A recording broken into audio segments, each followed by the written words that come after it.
Hello everyone, welcome back. This is Mr. Hossein Mosapi, and in this video we'll be learning how to determine the total extension and the spring constant of joined springs. Alright, so before we get to it, don't forget to like and subscribe to the channel. Alright, let's begin. Now, how do you determine the total extension, the spring constant, if you have multiple springs joined together? So there are actually steps to this. So let's look at them. So step one, all you have to do is calculate the spring constant of each spring. That is if you're not given. Be mindful of that. Then step two, find the extension of each spring with respect to the attached load. Because you have multiple springs attached together, it could be 2, there could be 3, or even more than that. But in the end, those springs will be extended by a load. So make sure you find the extension of each spring with respect to the attached load.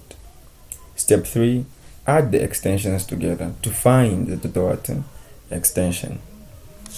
Step 4, find the spring constant of the joined springs using total extension and the load attached. It's that simple. Now basically we can only understand this with an example. So I'll use a very simple example of just us having 2 springs. So example says spring A of spring constant 10 newtons per meter is attached to the end of spring B of spring constant 17 newtons per meter. A force of 40 newtons extends the combination of the springs as it is shown below. We've been asked to calculate the total extension and the spring constant. Now, be mindful of this. You can have as many springs as possible attached, but as long as you follow the steps, you will be safe and your answer will come out. So now, what are we supposed to do for A?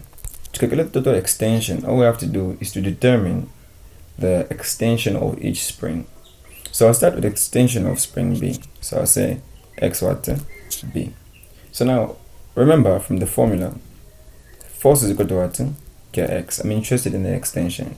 So divided by k, x is equal to f of k. So this is the formula that we'll use. If we had to collect data and ask ourselves what's the force attached, which is the load, is 40 newtons. And the spring constant of spring B is simply just 17 newtons per meters.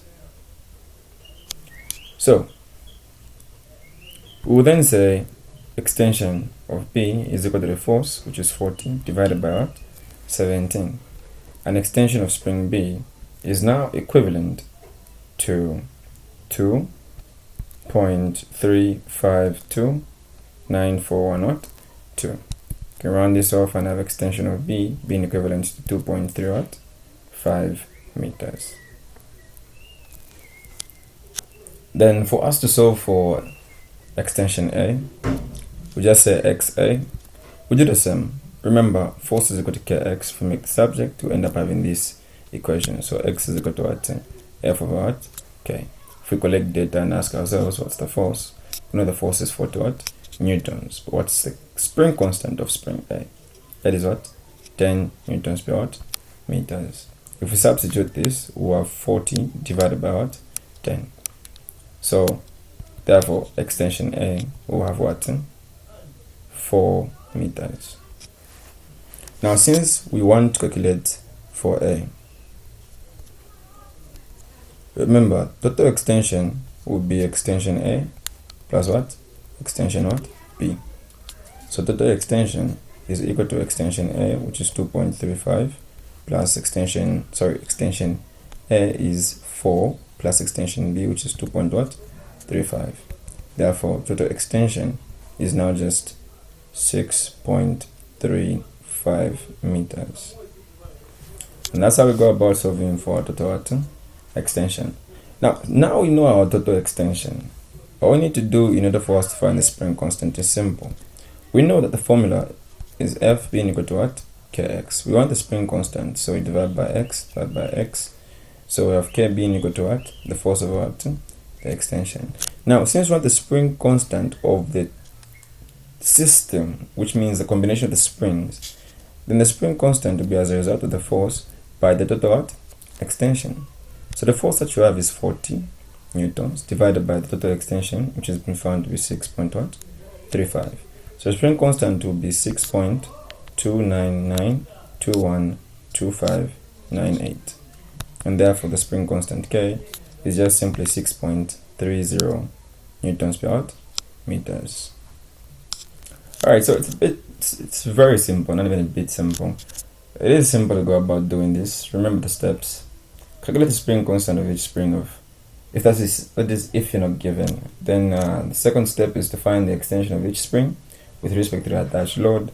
Then remember to add the extensions together to find the extension. Then simply just find the spring constant of the joined springs by using the total extension and the load attached. Alright, thanks for watching. If you have queries, you can reach me on WhatsApp on the number that is there, or the number I'll put in my description. Remember to strategize before you become a statistic. My name is Mr. Hussein Mwasapi. Let's try and push for that A+.